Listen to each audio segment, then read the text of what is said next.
16 তারিখ থেকেই কিন্তু 3 দিনের ভারী বর্ষণের সতর্কবার্তা দিয়েছে।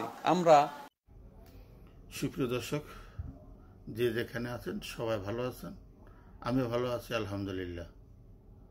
ভালো করে একটু খেয়াল করেন, একটা নিউজ দেখলাম, বাংলাদেশ আবহাওয়া অধিদপ্তর একটা মেসেজ দিছে যে তারা 3 দিন আগেই মেসেজ দিছে, প্রায় 17 তারিখে, যে বাংলাদেশ আবহাওয়া অবস্থা খুবই খারাপ এবং ত্রিপুরা ওইদিকে যে বন্যা হওয়ার সম্ভাবনা আছে। এই মেসেজটা দিছে লোক দুর্যোগ মন্ত্রণালয় মিডিয়াতে। তা আমার প্রশ্ন হচ্ছে আপনাদের সবার কাছেই, বাংলাদেশ অন্তর্বর্তী সরকার প্রধান এবং উপদেষ্টারা আছে, এই 2024 ডিজিটালের যুগে এই মেসেজটা কেন প্রচার করা হলো না? মাইকিং কেন করা হলো না? কেন বিভিন্ন চ্যানেলগুলো আছে, প্রায় 23টার মতো চ্যানেল অনলাইন, প্রায় 5টার মতো আছে আমাদের মোবাইল, এই মেসেজটা কেন দেওয়া হলো না? তারা নাকি বলল দেশ স্বাধীন করেছে। বাংলাদেশ 53 বছরে দেশ স্বাধীন ছিল না, 2000 ডিজিটালের যুগে 2024 তারা দেশ স্বাধীন করেছে। এইটাই কি স্বাধীনের নমুনা? তাদের খাওয়ার দরকার নাই, দেওয়ার দরকার নাই, বলার দরকার নাই, শুধু মেসেজটা দিবে বিভিন্ন মিডিয়াতে। তাইলেই কিন্তু মানুষ, যেই নোয়াখালী ওই এরিয়াদা, সুবর্ণচর, নোয়াখালী, কুমিল্লা, ফেনী, তাদের সচেতন হয়ে যেত।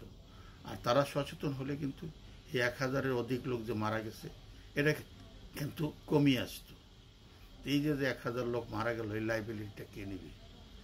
আমি তো মনে করি, আপনাদের কাছে আমার প্রশ্ন, এই লাইবিলিটি তো আমাদের এই উপদেষ্টারা নিতে হবে।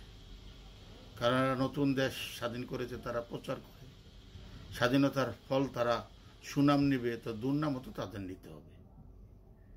কারণ ডিজিটাল যুগে এসে যদি আমরা মেসেজ না পাই, আর ঘরের মধ্যে বন্যার পানি এসে ছেলে মেয়ে মারা যাবে, এটা তো আমরা আশা করি না। আর দেখলাম একজন উপদেষ্টা, নাহিদ, সমন্বয়কের যে এখন উপদেষ্টা, সে দেখলাম মেসেজ দিছে। এরা বিভিন্ন বিবৃতি দিয়ে আছে ইন্ডিয়ার কথা। এখন ইন্ডিয়া কিন্তু স্বীকার করেছে যে আমরা মেসেজ দিচ্ছি, যদি মেসেজ না দেয় সেটা আমরা প্রুফ দেখান। তারা কিন্তু দেখাচ্ছে, কিন্তু তারা কেন এখন বড় গলায় কথা বলতে পারে না?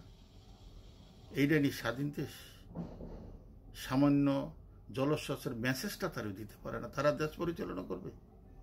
দেশটা তো খুব ভালোই চলছিল। এই 15 বছর 16 বছরে দেশটা কোন দিকে চলে নেই যে না চলে নেই? আপনারা কি দিলেন? এই 5 তারিখের পরে বাংলাদেশ যত বড় বড় স্থাপনাগুলো জ্বালিয়ে দিয়েছেন, লুট তরাস, এরকম কোনো কিছু নেই। লোক মেরে ব্রিজে ঝুলিয়ে রেখেছেন। এতে যে বাংলাদেশের ভাবমূর্তি কত খারাপ হয়েছে, সেটা আপনারা দেশে বসে এটা বুঝতে পারবেন না। যারা বিদেশে আছে, 1,40,00,000 লোক যারা প্রবাসীতে আছি, আমরা জানি যে আমাদের মূল্যায়ন এখন কি করে। আমাদের উপর মানুষের এখন আস্থা নাই। কেন থাকবে? একটা মনুষ্য দেশ, স্বাধীন দেশ, সেখানে একটা মানুষকে মেরে ঝুলাই রাখতে পারে, সেটা কি মানবে সে দেশ? সেটা রাষ্ট্র কোন অবস্থায় চলে, সেটাই কিভাবে রাষ্ট্র দেখবে? রাষ্ট্র জনগণকে তারা কিরকম চোখে দেখবে? নিচু চোখে দেখবে। এটা আমাদের বুঝতে হবে। আমাদের এই প্রধান উপদেষ্টা, সে নোবেল পুরস্কার পেয়েছে শান্তিতে। তার যাওয়ার কথা ছিল আগে থাইল্যান্ড, সে তো এটা ক্যান্সেলও করতে পারত। কারণ বাংলাদেশ 1000 লোক মারা গেল এই মুহূর্তে, তার এখানে থাকার দরকার আছে, যেহেতু মন্ত্রণালয় সব তারই, 50% তার কাছে। সে থাকলে হয়তো আরেকটু সুযোগ সুবিধা, মানুষ সহসা একটা অবস্থানে যেতে পারত।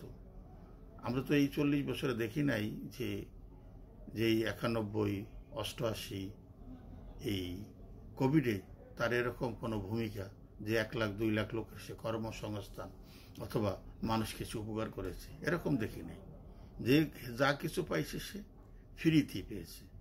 দেখেন একটা ব্যাংক, গ্রামীণ ব্যাংক, সেটাও কিন্তু এরশাদ সরকার তাকে ফ্রিতে দিয়েছে।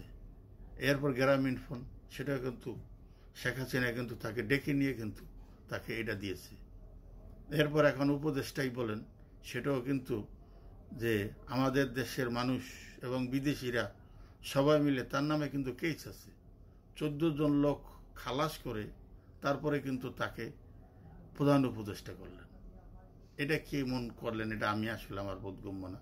আমি একজন সচেতন মানুষ হিসেবে আপনাদের কাছে প্রশ্ন, একজন আসামি, সে ট্যাক্স দেয় না, হাজার হাজার কোটি টাকার মালিক, প্রায় 32টা কোম্পানি তার, সরকারের ট্যাক্স দিবে না। এই ট্যাক্স নেওয়ার জন্য যারা সরকারে আছিল তার নামে কিন্তু সমন জারি, কেস দেওয়ার পরে কিন্তু সে টাকা নিতে পারছে না।